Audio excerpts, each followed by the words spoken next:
Nos hacen morir a cada momento, por eso les tengo miedo.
Hoy, el gobierno ha cambiado.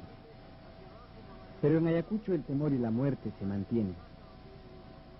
Esta vez fueron 60 campesinos los asesinados por el ejército en Iloyapampa y Accomarca.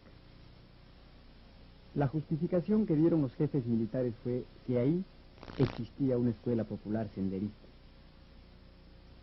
Con justificaciones similares, las Fuerzas Armadas durante el gobierno de Belaúnde han arrasado impunemente comunidades enteras. La diferencia ahora es que se han investigado los hechos y se han comprobado las denuncias. Esta vez, los sobrevivientes pueden decir cómo los militares los hacen morir a cada momento. El 14 de agosto ha venido los soldados de Lima, de Ayacucho, no sé. Ha bajado por Chinchima, por Chajo, por Añañabe, por Comojata, por Añay, por Yoquepampa. ¿Ahí vinieron? De ahí vinieron. ¿Cuántos habrán venido por ahí? Más o menos 20 o 15, no, yo ni he contado. ¿Han bajado por diversos? Por ahí también como 8, como 9. Acá también como 10. Por acá 9. Por acá por Huancayopam, por Chaups. De ahí vino otro grupo. Ese otro grupo, reventando bala, ven. Llegaron acá al punto llamado Jatumpampa. ¿Dónde es Jatumpampa? ¿Dónde está el helicóptero? Ahí donde está el helicóptero. Se llama el sitio llamado Jatumpampa. Entonces ahí, más arriba juntaron mujeres y niñas y niños, abuelitas y abuelitos. Las señoras violaron los soldados acá en el monte de Chilcamut. Violaron. 9 años, niñas, señoritas, también. Trajeron acá donde la casa César Gamboa y metieron como cancha el cristiano y ahí lo quemaron.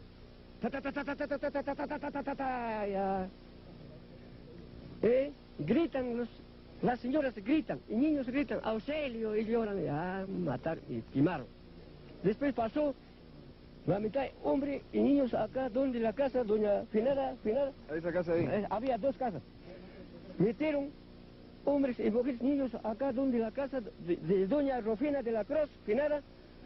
También así, lo mataron, ya pasaron.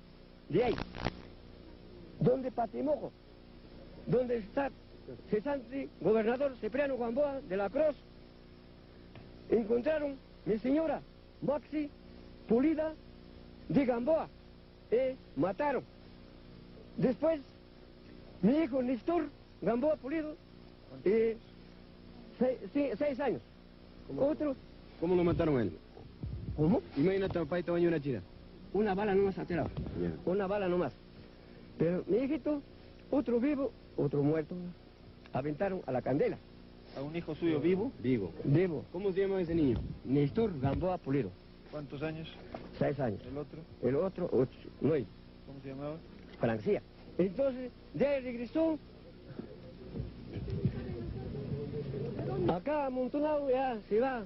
Arriba en Huancayopampa se llama sitio llamado Yanajocha.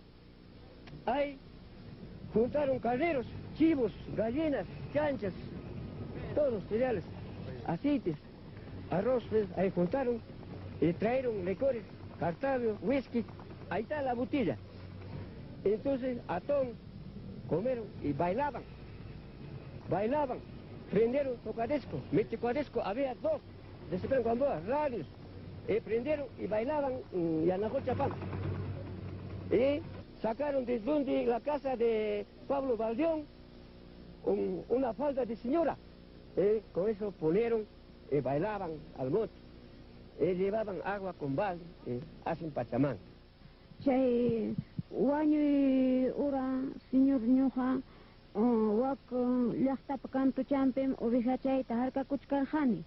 Hinachkatpinmi militarja hamuchkasqa wahaya paisanuykuna rikurusqa wak wambalpanta hamuchkan wak militar nispa niptinmi iskundikurjani oveja chantin hinachkaptinmi militarja yaykuramun Accomarcaman. Wakinnin paisanuyñataqmi wahaya pitikninta hamuchkan nispan hawanku.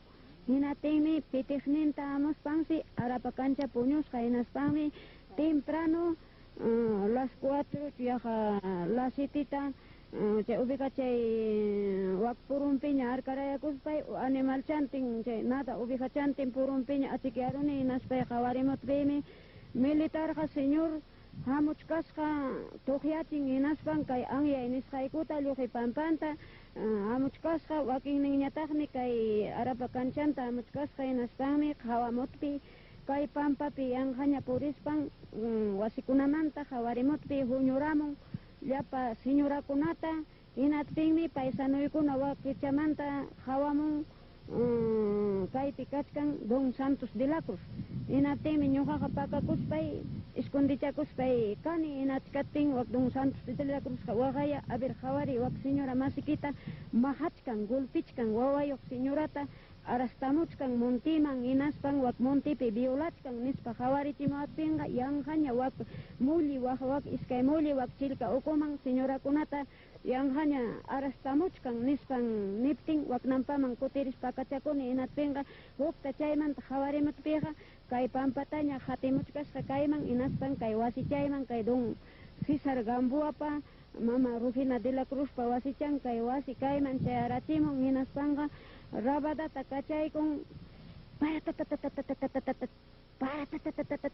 nispan rabadata kachaykuspan kaypi rabadon iskayta tiruta tuqyarachin hinaspanqa chay tiru tuqyayta tukurun hinatpinqa kañaykun hinaptinmi qawarimuni chay raba tukuruptin qawarimutpiqa ku nispan wasiqa rupachkasqa iskaynin wasi hinaptinmi señor ayqirikuni manchakuywan hinaspay chay runa masita llapa señora masita wañuchiptin hajaman yaykukuni hinaspaymi chay hajapi kani iskay punchaw kimsa punchaw hinami rikurikawatpi hajapi mana mikuspa kaniku llapa familiantin vicinuntinkuna hajaman yaykukuspayku señor inocente runa kani.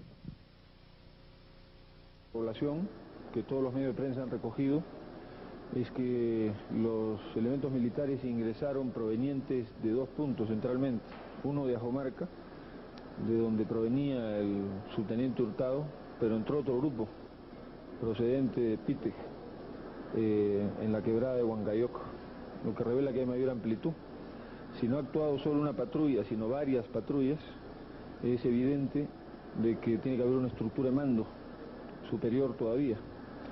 Y como ustedes han constatado también, y lo constató la presencia del diputado Oliver en Accomarca, se han producido hechos de muerte con 5 personas asesinadas el mismo 13 de septiembre cuando él fue a Accomarca. Ese hecho no está explicado por el comunicado del Comando Conjunto, ni hemos recibido explicación alguna al respecto. Han tratado de borrar definitivamente todas las pruebas que podían quedar.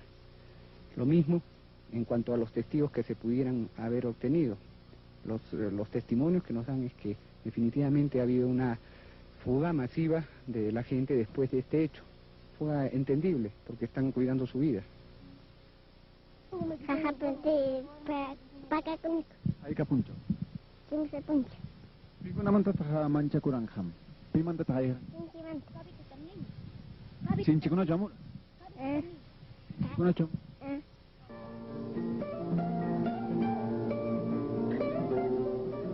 Kaypim cara warmakunapa escuelan.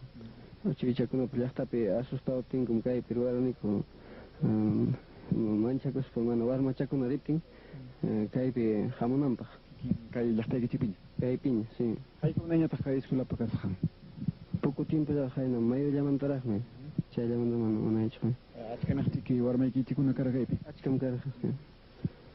Kay tarikuspa imatataq ninki sunquykipi imaynatataq tantiachkanki. Llakikunikun, señor, kay lío hariakachawanku wañuchiwanku hentum jajakunapi kaniku. Sachasikunapi kaniku mana mikuykunamanta kaniku mana mikuy tarishpayku wasi hatusnikunata harqurwanku hinaptin. Aylluykimanta pikunataq wañura. Achkam wañun, señora wañun señora wañun Fortunata León Gutiérrez, churi wañun taxacha Edgar Polido. 5 meses. Imayna hamrikurankichu imayna wañuchisqanta aylluykikunata. Altomanta hawamurana, señor. Manta. Si kay pampaman hoñuraman hatus chakunamanta hinaspanmi hoñuran hinaspan achka rodearon hinaspan pasachimun wasiman bueno, mana wasiman dirección de ricón porque se luchan mana libertad que wasicach hinaptin chaypi uyariniko ruido llata mitralla tojeaqta mitralla iskayta nishu tojearon su granada si se tojearan ispan sí. Wakin jefe militar kuna hanichkan manam walmakunapi escuelanchu kara chay hatirukukunapi escuela popular mi kara nispan nichkan manam chay chukara, señor. Jardín infancia jam kay kara, señor. Llaqtamanta damos hay. Warmakuna llamo. Sí, uchi warmachakuna jamos, señor. No es militar asesinar y matar niños, no es militar ni asesinar y matar ancianos y viejos y repartirlos entre 2 habitaciones, ametrallarlos, echarles una bomba y después quemarlo. Eso no es militar, eso es propio de gentes lombrosianas. ¿Qué garantía tenemos que este no va a ser un caso más olvidado como Uchurajay, como Pucayacu, que hasta ahora no ha presentado ninguna denuncia? No es cierto. Este caso no va a ser eso porque el gobierno anterior tuvo interés en dejar las cosas como estaban, en convivir el Estado dentro de otro Estado, en dejarlos actuar, que tuvieran su cruzada reaccionaria. ¿Ustedes no lo van a dejar actuar? ¿Cómo vamos a dejar que actúen de esta forma? La responsabilidad del subteniente Hurtado no debe terminar con esta investigación. Hay otros responsables de mando mayor. ¿Qué se piensa hacer, diputado? Mire, con respecto a eso se está investigando, pero yo le puedo anticipar una posición muy personal. Creo que la responsabilidad no radica solo en el teniente Hurtado. La responsabilidad es integral, porque el teniente Hurtado no es una persona aislada que se mueve en el ámbito de Ayacucho combatiendo la insurgencia, sino que está subordinado a sus mandos, y creemos que la responsabilidad tiene que ser integral.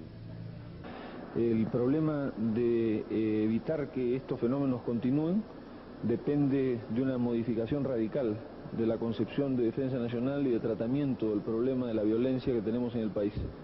Si se pretende continuar en el camino de una solución militar, si se pretende continuar en el camino de una persecución ideológica de considerar sospechoso a gran parte de sectores de la población y de perseguirla y reprimirla con acciones como la de Accomarca, indudablemente va a ser imposible prevenir nuevos hechos de este estilo. Hay que producir un cambio muy profundo en las concepciones, en los métodos y en las teorías que alimentan este accionar. A lo que voy en concreto es que este es un problema que no se resuelve diciendo el responsable del delito es el subteniente fulano de tal y los demás señores deben ser relevados de su cargo porque no fueron eficaces. Aquí hay un problema mucho más profundo que la responsabilidad, como señalo, del subteniente. Y creo que esta es una cosa que el gobierno debe analizar a fondo. Así como el cambio o la dimisión de Enrico Praeli no resolvía el problema y se tomaron otras medidas, creo que el gobierno tiene que entender esta necesidad y sobre todo, y más que el gobierno, la nación entera.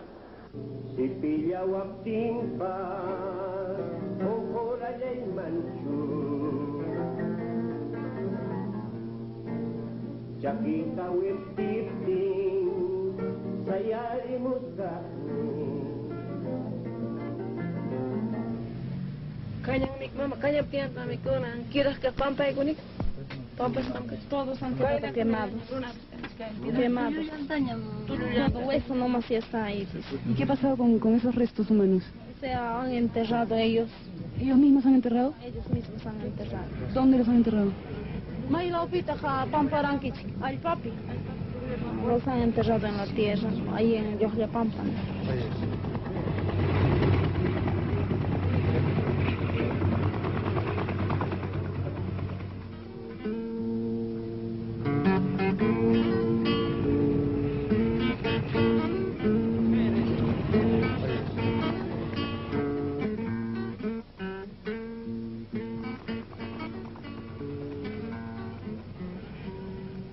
En el año de 1984, Accomarca tenía 178 alumnos matriculados en la escuela local. En 1985, ninguno. Las últimas elecciones generales contaba con 895 electores, de los cuales solamente votaron 33. Muchos campesinos abandonaron sus casas y los que permanecieron en el mismo lugar fueron asesinados por las tropas del ejército. Hasta el momento se han encontrado alrededor de 8 fosas que superan los 50 cadáveres. No se puede hablar de cifras exactas, puesto que solo quedan pedazos de cuerpo humano totalmente carbonizados. Los testigos sobrevivientes son los únicos que pueden dar una relación aproximada. Diputado Tincopa, la presencia de la Comisión de Derechos Humanos en Ayacucho durante 2 días no garantiza que la población no va a venir sufriendo estas matanzas. ¿Cuál, a su criterio, deben ser las medidas que se deben tomar para que pueda haber garantías en el departamento de Ayacucho? Mire, esa pregunta en realidad es bastante profunda, pero creo yo que la presencia de la comisión del Senado y el hecho mismo de que se haya destapado este hecho de genocidio en Yohyapampa y alrededores de Accomarca permite que la comisión, dentro de todo su trabajo de investigación, saque conclusiones y que permitan en el futuro de que el pueblo ayacuchano espera a gritos un cambio profundo del tratamiento al problema de la insurgencia en esta zona.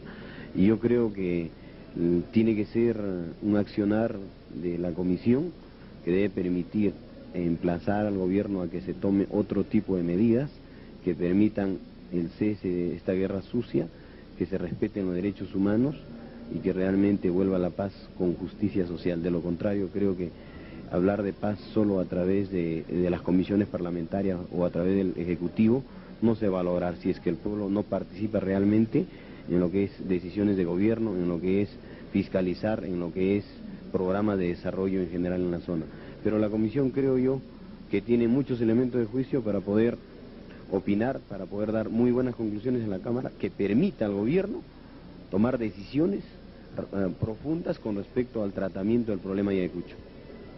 La responsabilidad del subteniente Hurtado no debe terminar con esta investigación. Hay otros responsables de mando mayor. ¿Qué se piensa hacer, diputado? Mire, con respecto a eso se está investigando, pero yo le puedo anticipar una posición muy personal. Creo que la responsabilidad no radica solo en el teniente Hurtado. La responsabilidad es integral, porque el teniente Hurtado no es una persona aislada que se mueve en el ámbito de Ayacucho combatiendo la insurgencia, sino que está subordinado a sus mandos, y creemos que la responsabilidad tiene que ser integral. ¿Ustedes están satisfechos con las declaraciones que ha hecho el subteniente Hurtado en Cabitos? Mire, sobre eso yo todavía no podría precisar, pero en términos generales, personalmente, no tan satisfecho le podría decir. No sé, en la opinión de la comisión, oportunamente va a ser tratado, va a llegar sus conclusiones a la Cámara de Diputados. Gracias.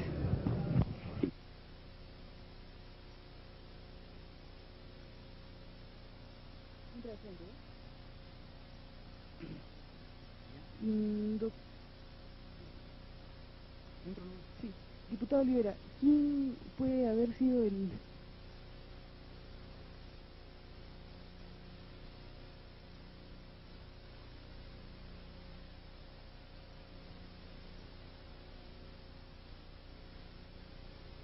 Diputado, después de la inspección que han realizado en la zona de Accomarca, ¿cree usted que se va a poder encontrar el responsable en caso de que hubiera habido una matanza? Bueno, yo creo que si hay la buena intención de profundizar la investigación, es posible, porque hay elementos de juicio que nos llevan a presumir, ¿no? A sospechar que ha habido una acción de que le digo, incendio de las casas y de desaparecer, porque como a usted le consta, hemos visto que ese pueblo está abandonado y que el hallazgo de los últimos días de los muertos que ahora se encuentran en el hospital no datan sino de 15 días. En ese sentido, creo que de continuar la investigación es posible que sea responsable. ¿Cree usted que la comisión investigadora va a encontrar pruebas suficientes como para denunciar estas muertes? Yo creo que si se hace una buena inspección y con los testigos que puedan acompañarlos a ubicar mejor la zona, con gente que conoce, yo creo que sí, por lo menos hasta donde sabemos es que ha habido ahí el incendio de casas, pero ahora está como un cementerio, no hay nadie, todo ha sido quemado. Sin embargo, los testigos que quedan en Accomarca no aseguran haber visto...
Good morning, everyone. Welcome to the 10th installment of Encyclopedia Hermetica, A Big History.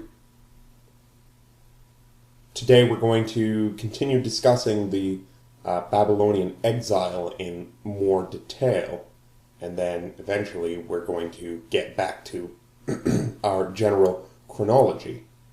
Again, I'm no expert on this subject, so I will be following a text by Mordecai Kogan called Into Exile.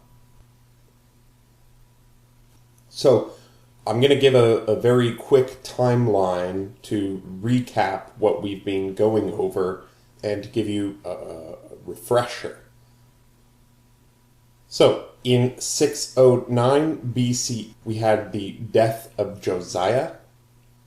Remember that Josiah is credited to have established the Hebrew Scriptures during what we call the Deuteronomic Reform. From 609 to about 598 BC, we have the reign of Jehoiakim. This was a king who began giving tribute to Nebuchadnezzar or Nebuchadrezzar in 605 BC, and in 598 we have the first deportation. So 598 to 597, Jehoiakim rules, and there is a siege at Jerusalem, and the city is taken captive. The second deportations begin on March 16th, 597. So, in 597 BC, Zedekiah is made king of Judah by Nebuchadnezzar II of Babylon. In 594 BC, we have an anti-Babylonian conspiracy going on, and this is what triggers the next siege and the fall of Jerusalem when Solomon's temple, the first temple, was destroyed in 588 BC. we get a third wave of deportations in the months of July and August of 587 BC. So in 583 BC, Gedaliah, the Babylonian appointed governor of Judah, is assassinated. So lots of Jews flee to Egypt, and there is a fourth deportation to Babylon that occurs during this year. In 562 BC, Jehoiakim is released from Babylonian prison after 37 years in captivity. He remains in Babylon. Now let's fast forward quite a few years. We're now in 539 BC. The Persians conquer Babylon in the month of October. And in 538 BC, Cyrus, the king of Persia, permits the Jews to return to Jerusalem. Between 520 and 515 BC, we have many Jews returned to Judah under Zerubbabel and Joshua, who was a high priest. And it's in this period that the foundations of the Second Temple are laid. Okay, so let's talk about the Babylonian captivity or the Babylonian exile in more detail.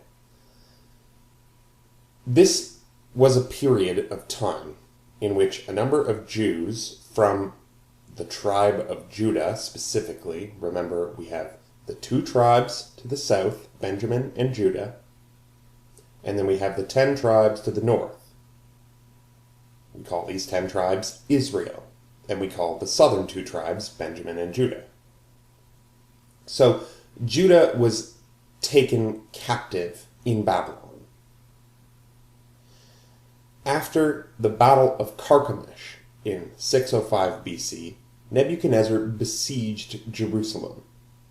Judah was on the wrong side of the Battle of Carchemish. This was a war between the allied armies of Egypt and Assyria against Babylon. And this battle set the stage for Babylon's ascendancy to power and Assyria's descent.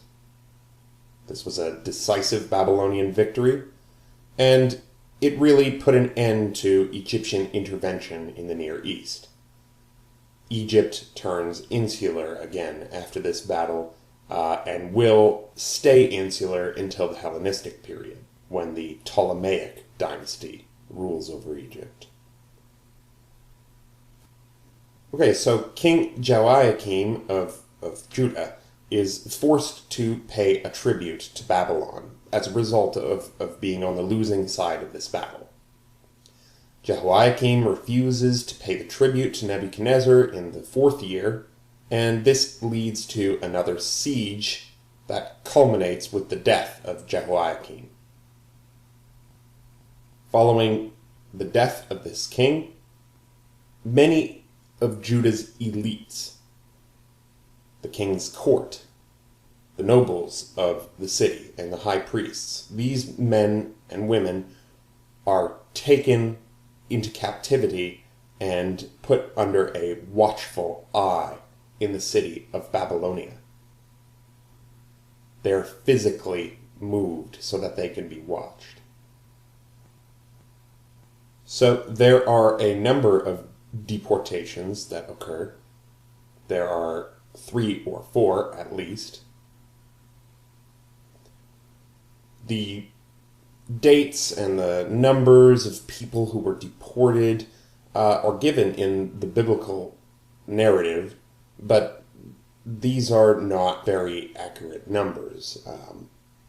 The problem in the biblical narrative is that they provide a variety of numbers as to how many people were deported. There are contradictions in numbers.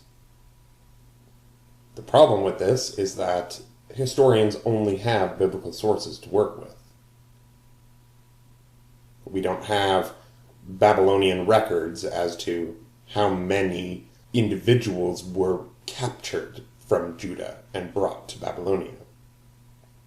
But in any case, archaeological studies have revealed that not all the people of Judah were deported, and although Jerusalem was basically leveled and razed, other parts of Judah continued to be inhabited during the period of the exile. This would ultimately create a tension between those people who remained in Judah and those people from Judah who were exiled for many, many years and eventually returned. The return of the exiles would have to be a gradual process rather than a single event. And there are a lot of people who were deported who married, had families, and their descendants just didn't return. They were fully assimilated into the Babylonian system. Okay, so let's talk about the biblical account of the exile. In the late 7th century BC, in the 600s, the kingdom of Judah was a client state to the Assyrian Empire. In the last decades of this century, Assyria was overthrown by Babylon, which was at the time an Assyrian province. So, fearing the sudden rise of these Neo-Babylonians, Egypt seized control of Assyrian territory up to the Euphrates River in Syria. Babylon, however, couldn't allow this, and they sent for a counterattack. It was during this battle, at the Battle of Megiddo in 609 BC, that Josiah, the king who initiated the Deuteronomic reforms, was killed. He was killed by the Egyptians. We don't really know how. So after the defeat of Pharaoh Necho's army by the Babylonians at Carchemish in 605 BC, Jehoiakim begins paying his tribute to Nebuchadnezzar II, and young nobility are taken off to Babylon. This is where we get the story of Daniel, or the story of Shadrach, Meshach, and Abednego, who refused to bow down before the idols of the Babylonian people. The story has it they are thrown in a giant flaming oven in order to incinerate them because of their refusal to worship. And the Lord sets his hand over them, and they are protected from the fire. They come out, and everyone sees how great the God of the Jews is. Of course, this story is only found in the Hebrew Scriptures. So, in the following years, the court of Jerusalem was divided into two parties. There was one in support of Egypt, and there was one in support of Babylon. So after Nebuchadnezzar is defeated in 601 BC by Egypt, Judah revolts against Babylon, and this culminates in a 3-month siege of Jerusalem starting in 598 BC. Joachim, he dies during this siege, and he's succeeded by his son Jehoiakim, or Jeconiah.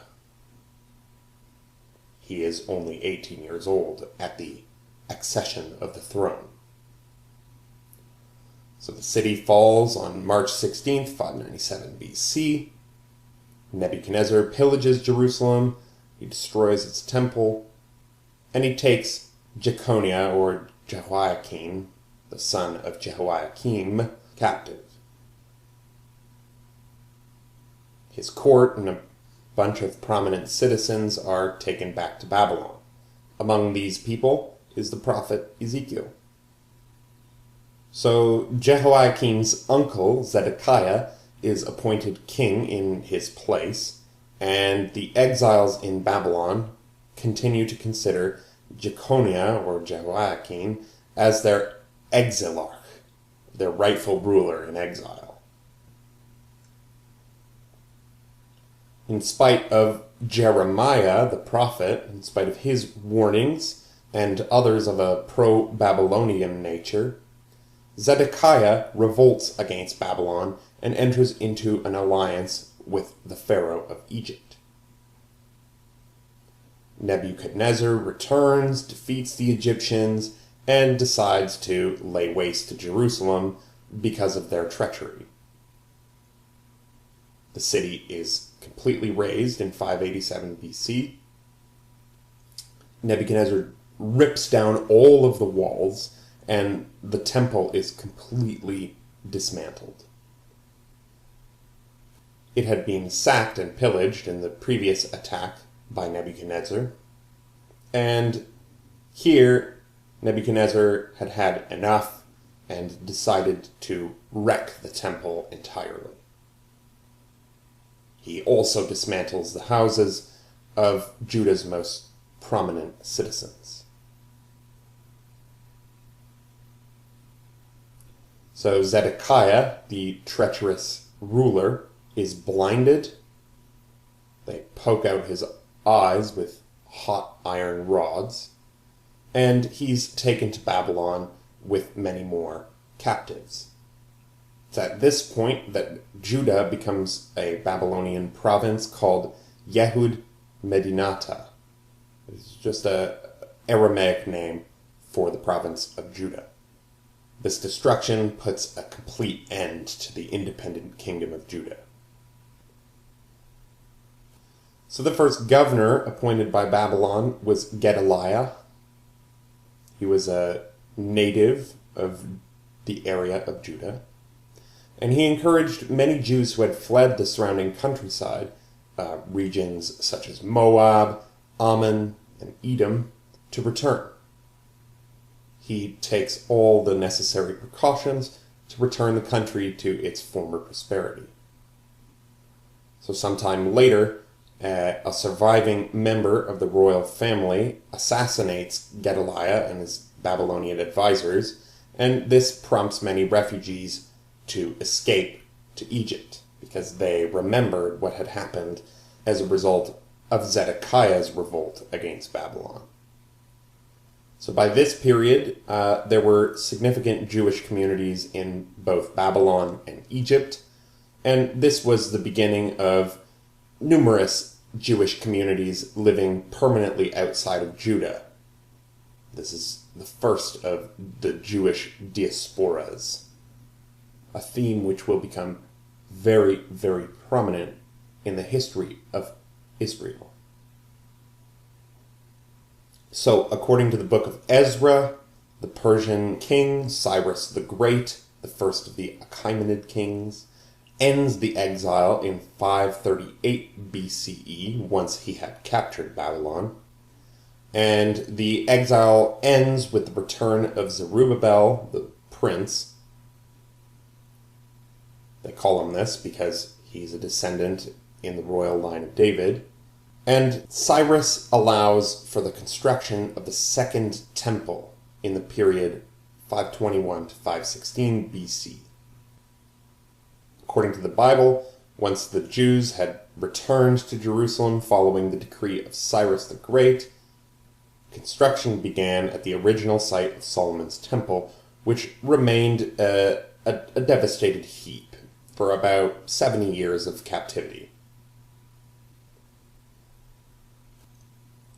Alright, so we've looked at what the Bible has to say. Let's look at what the archaeological record and non-biblical evidence have to say.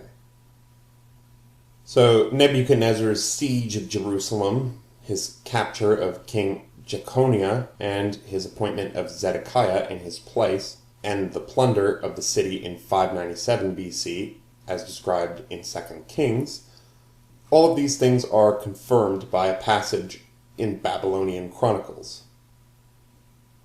The Chronicles read, "In the 7th year, in the month of Kislev, the king of Akkad mustered his troops, marched to the Hatti land, and encamped against the city of Judah. And on the 9th day of the month of Adar, he seized the city and captured the king. He appointed there a king of his own choice, and taking heavy tribute, brought it back to Babylon." So there is clear archaeological evidence of the destruction of many towns around the year 588 and 586 BC. it's been calculated that before the Babylonian destruction of Judah, the population of Judah was approximately 75,000 people. If we take the biblical numbers of exiles at their highest, 20,000, this would mean that about 25% of the population was deported to Babylon. The remaining 75% stayed in Judah.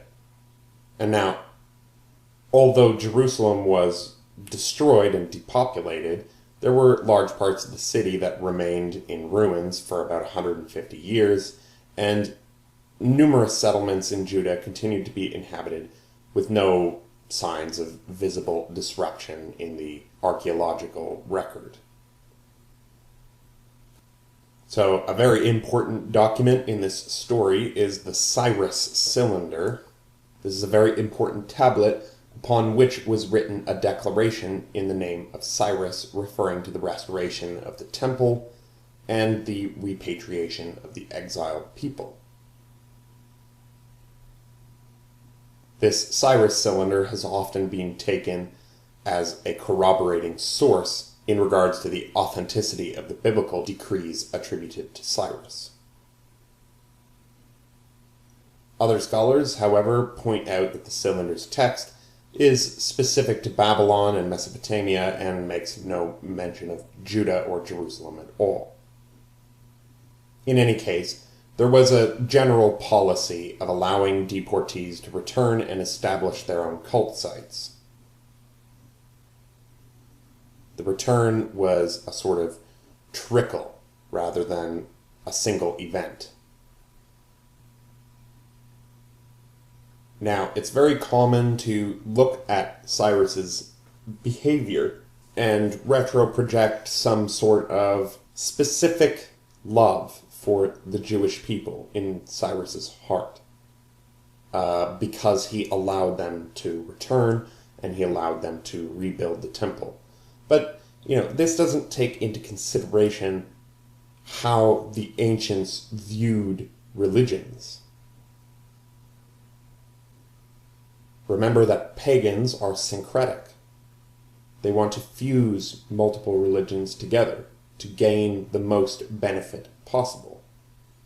If Cyrus supported the restoration of the temple in Judah, he would have one extra divinity on his side. There's no reason to think that Cyrus somehow acknowledged the supreme power of the Hebrew God above all of his own gods. He just wanted to, let's say, diversify his portfolio. So under the Persian Empire, Judah became the province of Judah. It had different borders and it covered a smaller territory. The population was greatly reduced from that of the earlier kingdom. There were about 30,000 people in the 5th to the 4th centuries BC in the province of Judah. So what about this whole exile? Remember a couple lectures back, we talked about this cycle of loss and redemption, of Israel wandering astray, and then Yahweh raising up its enemies in order to punish them for their wanderings. The Babylonian captivity is presented in the same way. It's a punishment for idolatry and disobedience to God, and it is presented similarly to the deliverance of the Israelites from their slavery in Egypt. It was during this period that the current Hebrew script was adopted. This replaced a traditional Israelite script. This was also the high point of biblical prophecy, prophets like Ezekiel. It was during this time that Jewish culture became very textual, very oriented around script, sacred texts, the Torah. Reading the law, the book of the law, became a central part of Jewish life. The Torah was redacted and altered during this period. The Jewish people underwent a transformation during this period as they began to conglomerate around the texts, the authoritative texts, such as the Torah, instead of stressing the centrality of the temple. The temple was gone. It was the book of the law which had to replace it. The Torah would become the glue that held Jewish culture together. So another major change that happened in Jewish culture was that prior to the exile, the people of Israel were organized according to their tribe. Following the exile, they would be organized by smaller family groups or clans. The only tribe that continued to exist was the tribe of Levi, and these would become the priest caste in Judah. If you wanted to be a priest in the Second Temple, you had to come from the line of Tzadok, who was from the tribe of Levi. This is where we get the word Sadducee, from Tzadok. So in rabbinic literature, Babylon would become a metaphor for the Jewish diaspora. The term Babylon would begin to have great significance all throughout the Western world as a symbol of departure from God's grace. If you live in Babylon, you live outside the grace of God. You are unaware. You are idolatrous. You might hear someone refer today to America as Babylon. This idea of Babylon plays a role in Rastafarianism, where the new Israel must fight against his captivity in Babylon. In the Middle Ages, the Avignon papacy, this was a period of 7 popes who ruled in France rather than in Rome between the year 1309 and 1377 AD. This was called the Babylonian captivity of the papacy. A very famous psalm that many people refer to is Psalm 137:1. By the rivers of Babylon, we sat down and we wept when we remembered Zion. There on the poplars we hung our harps, for there our captors demanded of us songs, and our tormentors mirth, saying, "Sing us one of the songs of Zion." How can we sing the songs of the Lord while in a foreign land? If I forget you, Jerusalem, may my right hand forget its skill. May my tongue cling to the roof of my mouth if I do not remember you, if I do not consider Jerusalem my highest joy. Remember, Lord, what the Edomites did on the day Jerusalem fell. Tear it down, they cried, tear it down to its foundations. Daughter Babylon, doomed to destruction, happy is the one who repays you according to what you have done to us. Happy is the one who seizes your infants and dashes them against the rocks. I will praise you, Lord, with all my heart. Before the gods I will sing your praise. I will bow down toward your holy temple and give thanks to your name for your loving kindness and your truth. For you have magnified your word according to all your name. I will bow down toward your holy temple and will praise your name for your unfailing love and your faithfulness, for you have so exalted your solemn decree that it surpasses your fame. So this whole ordeal, this captivity, becomes a metaphor which will permeate history. A metaphor of sin, of deliverance into enemy hands, and then of rescue. The concept of Babylon would become the archetypal concept of spiritual wandering, of being lost, of dwelling among pagans. The exile represented the first foreign experience for a lot of Judeans. The exile saw the creation of countless immigrant communities scattered throughout the Near East. Lots of Jews lived in safe havens where some sort of semblance of their former lives could be maintained. The roughly 50 years of Babylonian rule, to us, is a virtual dark age because we have very little documentation from this period. We can, however, make a partial sketch of life outside of Judah by comparing the beginning stages and the end stages of the exile, especially as it's reflected in the prophetic texts. So, Jehoiakim's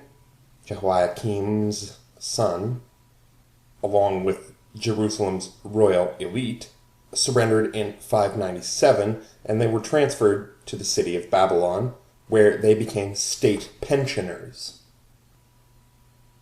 We have cuneiform documents from Nebuchadnezzar's 13th year that record that Jehoiakim, king of the land of Judah, and his 5 sons, together with foreign dignitaries, were confined to Babylon and received food rations. There were a lot of other Judeans, aside from the king, who were on that same roster.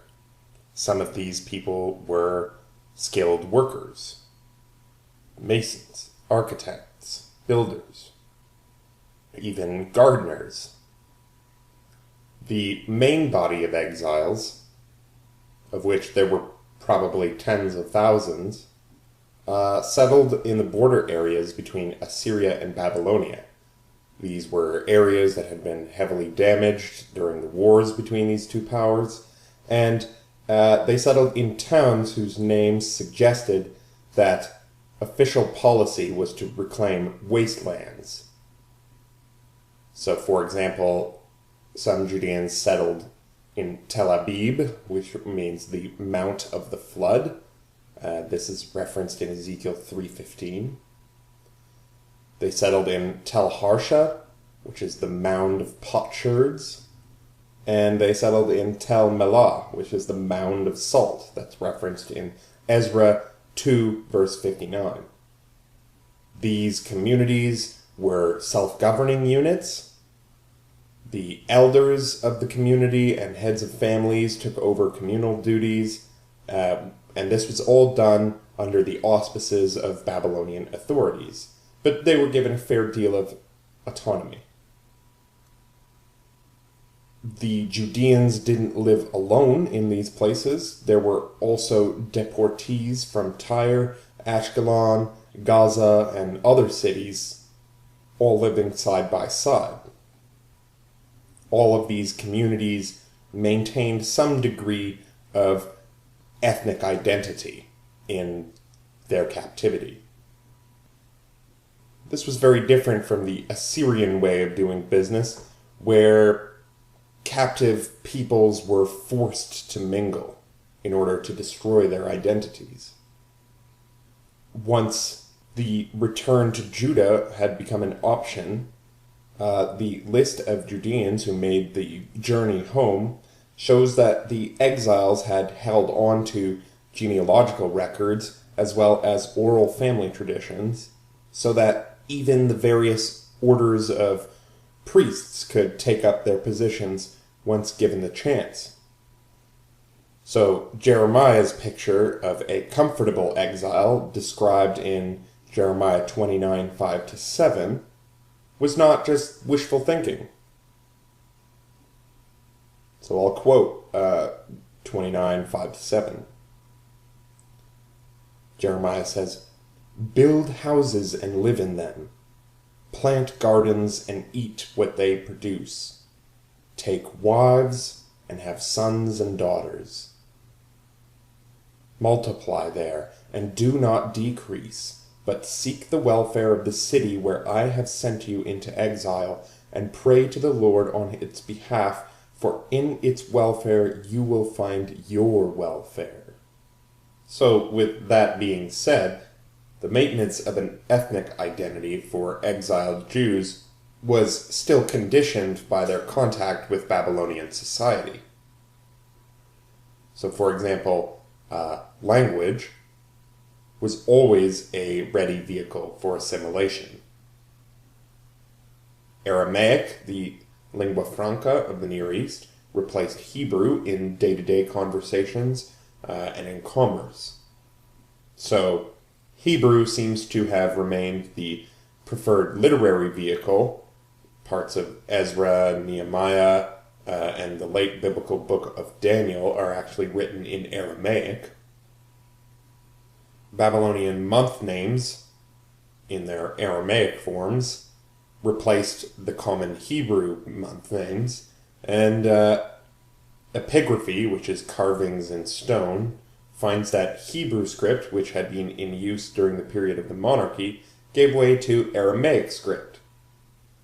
There's a later tradition that credits Ezra the scribe with transcribing the 5 books of the Pentateuch into the new script, while at the same time preserving the original Hebrew text.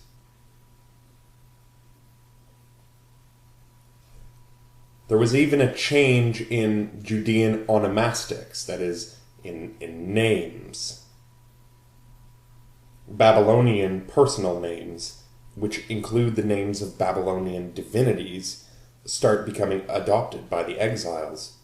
So even among the line of David, you can find names like Zerubbabel, which is the seed of Babylon. You would find Shenazar, which means the god Sin, who's a lunar god, protects. You'd even find a name like Shawasharusur, which means Shamash protects the king. Shamash is a Babylonian sun god. So, probably the biggest issue that was faced by the exiles in terms of maintaining their ethnic identity was the lack of organized public worship. Israelite ritual law prohibited sacrifice outside the borders of the Promised Land, because all other lands were considered unclean insofar as they were defiled by idolatry. So the exiles couldn't reestablish a communion through sacrifice with Yahweh in the traditional method. Prophets like Jeremiah and Ezekiel taught that the Lord's distancing himself from his people by the destruction of the temple was part of their punishment. So under these circumstances, certain ritual acts whose observance was not restricted to the national home acquired a new significance. So the weekly Sabbath and the covenant of circumcision developed into clear ethnic markers for the exiles. It's in this phase that we get an institution which we could maybe call a proto-synagogue. At public gatherings on fast days, the exiles lamented the loss of their former homeland and prayed for a speedy return. It was on these occasions that teachings of prophets and readings from the Torah and other texts from pre-exilic times may have filled a spiritual void for the exiled Judeans. We can get a decent idea of the spiritual climate in these communities by reading Ezekiel, which is a collection of oracles from a prophet who was among those deported with Jehoiakim. Ezekiel ministered to those Jews living in Tel Abib, which was a town in southern Babylonia, and Ezekiel ministered for about 30 years. He was regularly visited by elders of Judah who came to hear his pronouncements on matters concerning national identity. Ezekiel assured his listeners that the city of Babylon was doomed, and he insisted that on account of their wanderings and their idolatry, punishment awaited them. Whereas some of Ezekiel's listeners held to the view that their sufferings were the consequence of an inherited guilt, so they believed that the sins of the father were being atoned by the son. The prophet, however, rejected this idea in favor of a doctrine of individual responsibility. Ezekiel 18:4 says, "It is only the person who sins that shall die." He urged everyone to consider their ways, quote, "with a new heart and a new spirit." Following the old motif that we've discussed a lot, Ezekiel was sure that although his generation was being punished, they would surely be restored. Once news of Babylon's fall reached the exiles, Ezekiel turned his attention to the future. And while Israel remained undeserving of God's mercy, he envisioned the revival of dry bones, and both houses of Israel forcefully repatriated to the land of Israel in a new exodus. The prophet had a utopian program for rebuilding Jerusalem, and the temple remained an unrealized dream. On the other hand, this utopian program contributed to keeping up the hopes of redemption alive. Around this hope, the exiled Judeans clung to their personal identity.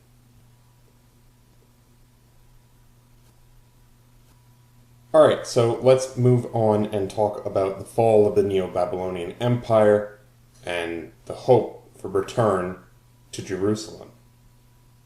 So, Babylon was relatively short-lived as an empire. The Neo-Babylonians, of course. For the most part, the Neo-Babylonian Empire was dominated two famous rulers. Nebuchadnezzar, whose dates are 604 to 562 BC, and Nabonidus, whose dates are 556 to 539 BC. So, whereas Nebuchadnezzar took up the challenge of re-establishing Mesopotamian rule over the whole Near East in the power vacuum left behind by the demise of the Assyrian Empire, and whereas he left a record of conquest abroad and building at home, Nabonidus forsook his capital for a desert oasis and then lost it without a battle to Cyrus the Great, the first Persian emperor. As far as the Judean exiles are concerned, it's Nebuchadnezzar, whose name is seared into collective memory. It was Nebuchadnezzar who razed Jerusalem and had Judah deported to Babylon. Now, on this account, there's a whole plethora of derisive and really derogatory tales that grew out of this event on the side of Judean writers. Where Babylonian kings were busy with protecting and developing trade centers in the west, a new power eventually arose to challenge Babylon, and this came from the east on the Iranian plateau. Under the leadership of Cyrus, who had rebelled over his Median overlord, the Persians fought their way across the Anatolian peninsula and conquered as far as the Lydian capital of Sardis, which is really not far from the Aegean Sea. This is where coinage was invented, in Lydia. This was a Greek city, as far as ethnicity is concerned. So by 546 BC, the Babylonian Empire was surrounded. Power was in Cyrus's hands. In the year 539 BC of the Babylonian Chronicle records, it says that the Persians defeated the Babylonian army at Opis and Sippar in late summer, after which, quote, "The army of Cyrus entered Babylon without a battle," end quote, and Cyrus declared peace to all. In the biblical tradition, the fall of Babylon is associated with Belshazzar. This is where you get the story of God's handwriting on the palace walls, where he tells people to eat, drink, and be merry, for tomorrow they would die. That story is found in Daniel. A group of priests of Marduk in Babylon wrote a propagandistic inscription for Cyrus, and they welcomed the Persian king in the name of their god. The inscription states, "Marduk beheld with pleasure Cyrus's good deeds and his upright heart, and therefore ordered him to march against his own city, Babylon. Without any battle, he made him enter his town, Babylon, sparing Babylon any calamity. He delivered into his hands Nabonidus, the king who did not worship him." This was the eloquent apology that signaled the orderly transfer of power from Babylonian rulership to Persian rulership. Ever the opportunists these priests were. So among the Judean exiles in Babylonia, expectations ran high for the imminent fall of Nabonidus. The Jews looked to Cyrus as their deliverer. In the Bible, a so-called second Isaiah speaks of Cyrus as God's quote-unquote anointed. This is a Christ figure, raised up to subdue the nations so that, in the end, Israel might be set free and Jerusalem could be rebuilt.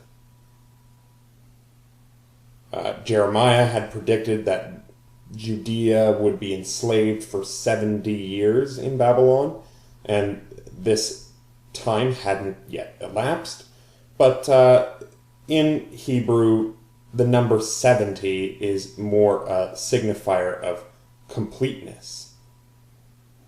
It's a mystical number rather than a literal number. So, the Judeans were allowed to return, and the prophets continued to call out to the people to give up idolatry, to give up the futile worship of wood and stone that, quote, cannot save. That's Isaiah 45:20. And they held out the promise that those who would embrace Israel's faith would be welcomed into a new Zion. Here's a quotation from Isaiah 56, verses 6 and 7. "And the foreigners who join themselves to the Lord, to minister to him, to love the name of the Lord, and to be his servants, all who keep the Sabbath and do not profane it, and hold fast my covenant, these I will bring to my holy mountain. These I will make joyful in my house of prayer. For my house shall be called a house of prayer for all people." So, just how many foreigners, if any, actually took up the call and attached themselves to the community of exiles can't be determined. But what's important here is that the Jewish faith now opened its doors to converts from other nations to worship the Lord and to rebuild a resplendent Jerusalem. Okay, so let's move on. I want to spend a bit of time discussing why we spend so much time on Israel and Greece if we're supposed to be doing a history of the world in general.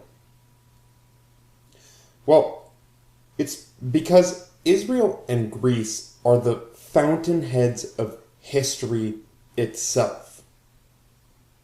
Both the Greeks and the Israelites were historically minded people. Now, obviously, the Egyptians, the Mesopotamians, they all used chronicles or annals of past rulers, past events, and great deeds, but these were a means of propaganda. They were a means of legitimizing present rule.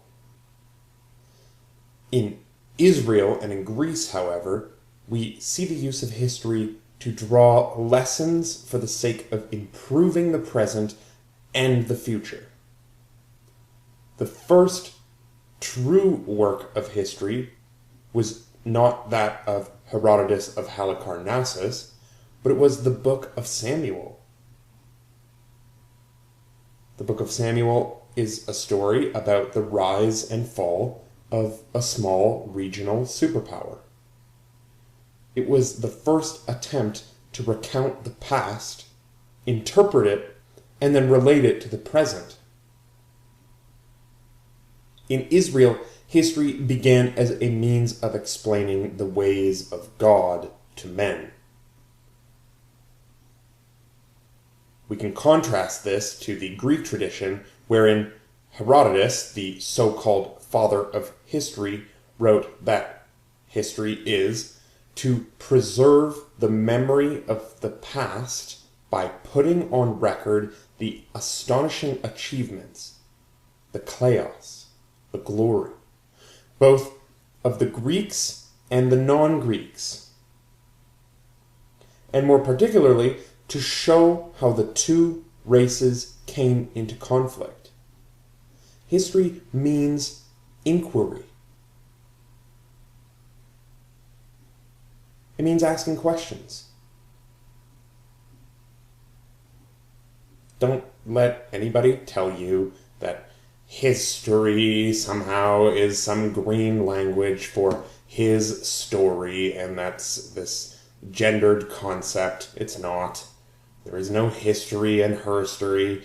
It's inquiry. It comes from historia, the Greek word for inquiry. So here, in Israel and in Greece, there are two distinct angles at work here. And an interesting point of overlap between the story of both of these cultures was their contact with the world superpower of Persia. In 538, the Jews returned from their captivity in Babylon, and they did so on account of their liberation by Persian hands.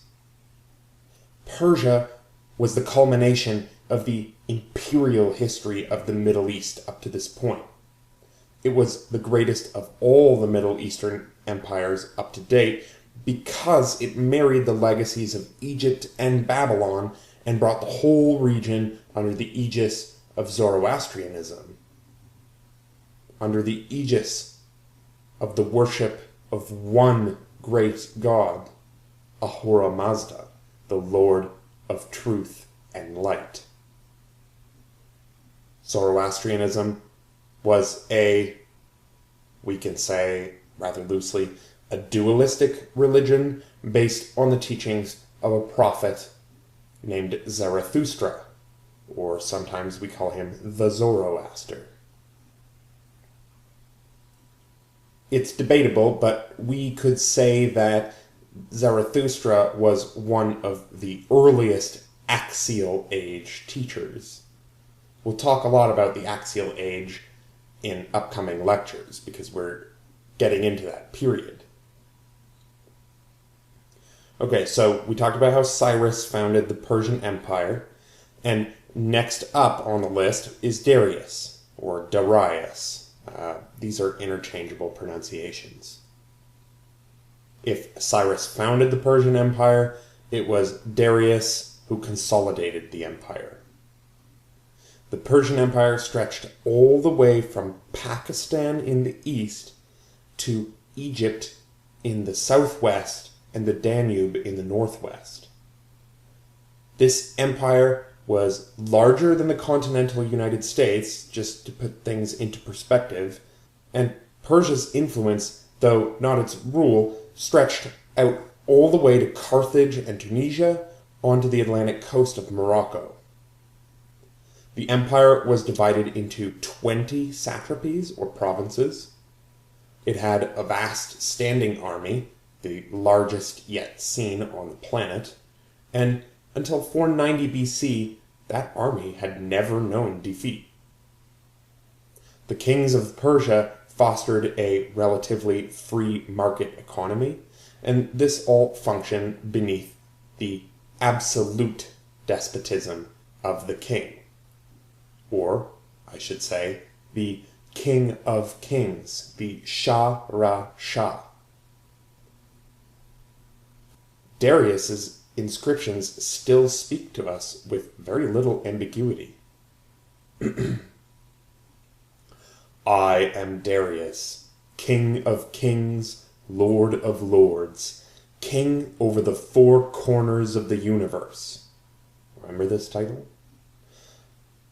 I have conquered by the will of Ahura Mazda. All who oppose me have been crushed, and those who say they are free lie, for I rule all things. We'll come back later to talk about Persia in more detail. In closing, I want to discuss the great 19th century sonnet by the poet Percy Shelley, the husband of the great Mary Shelley, who wrote Frankenstein. This was published in 1826, and it is entitled Ozymandias. Ozymandias was an alternative name for the Egyptian pharaoh Ramses II, but I think that this poem speaks volumes for every absolute ruler. I'll read it for you now. I met a traveler from an antique land who said 2 vast and trunkless legs of stone stand in the desert. Near them on the sand, half sunk, a shattered visage lies, whose frown and wrinkled lip and sneer of cold command tell that its sculptor well those passions read, which yet survive, stamped on these lifeless things. The hand that mocked them and the heart that fed, and on the pedestal these words appear. My name is Ozymandias, King of Kings. Look on my works, ye mighty, and despair. Nothing beside remains. round the decay of that colossal wreck, boundless and bare, the lone and level sands stretch far away. Shelley was a great student of history, and he understood the inevitable decline of all despots and of all empires. Both the bones of kings and the bones of animals turn to dust. Any attempt to cling to the present, to cling to anything, is a violation against the law of impermanence. Everything flows. Pantare, as Heraclitus said. You can never step in the same river twice. And it is the hubris and the arrogance of these emperors to think that they could set up an empire that would outlast their dynasties, which would become their undoing.